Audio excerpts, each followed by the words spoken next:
نحمدہ ونصلی ونسلم علی رسولہ الکریم، اما بعد۔ بھائی نے ایک روایت بھیجی ہے صحیح مسلم کی کہ اللہ کے نبی صلی اللہ علیہ وسلم نے فرمایا، مجھے قسم ہے اس ذات کی جس کے ہاتھ میں میری جان ہے۔ یہ قبضہ قدرت جو ہے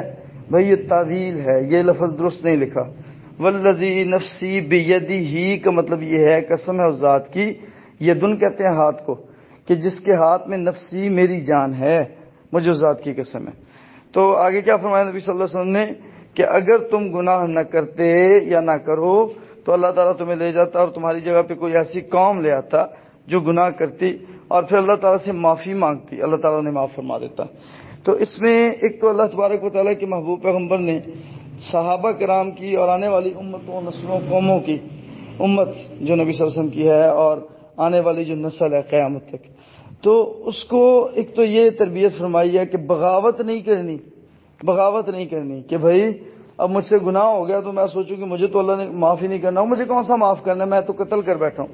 میں تو جھوٹ بول بیٹھا ہوں، اب میرا دین کے ساتھ کیا تعلق ہے اور میں دین کو چھوڑ چکا ہوں، اللہ معاف فرمائے،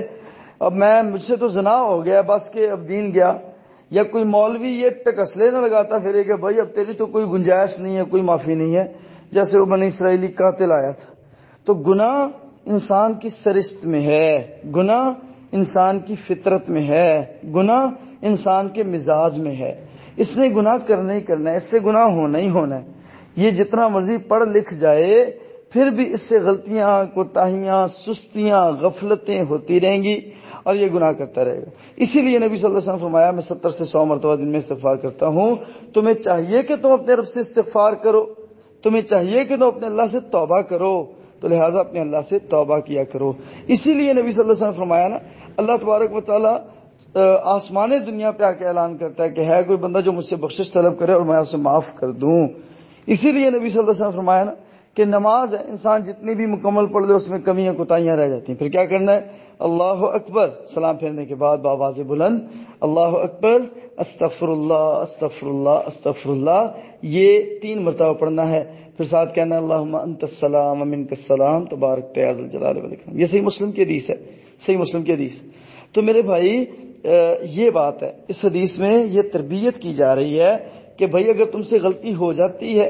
ٹھیک ہے، تو پھر اللہ تعالیٰ سے معافی مانگو، اللہ تعالیٰ کی طرف رجوع کرو، اور اس پہ اڑو ڈٹو نہیں کہ بھائی مجھ سے اب ہو گئی ہے تو میں تو ایسا ہی ہوں، ایسا نہیں ہے۔ دوسری بات یہ ہے کہ جتنی بھی قومیں ہیں، جتنے بھی لوگ ہیں، غلطیاں ان سے ہونی ہیں اور اللہ تعالیٰ کو پتہ ہے، اور اپنے آپ کو بالکل صوفی نہ بنا لینا۔ جیسے کہ نبی صلی اللہ علیہ وسلم کے زمانے میں 3 صحابہ کا واقعہ مشہور ہے، حضرت عائشہ صدیقہ کے پاس آئے رضی اللہ تعالیٰ عنہا، اور صدیقہ کائنات سے پوچھتے ہیں اللہ کے نبی صلی اللہ علیہ وسلم کی روٹین کیا ہے، وہ بتاتی ہیں، تو جاتے وقت کہہ جاتے ہیں لو، پھر آج کے بعد ایک کہتا ہے میں نے کبھی بھی شادی نہیں کرنی، دوسرا کہتا ہے میں نے کبھی بھی نہیں سونا، تیسرا کہتا ہے میں ہمیشہ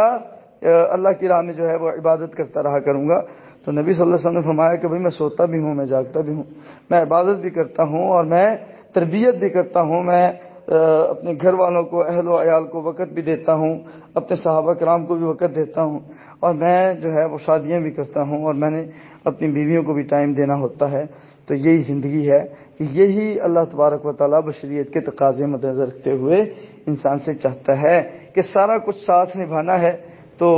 دین پہ بھی پورا اترنا ہے۔ بارک اللہ۔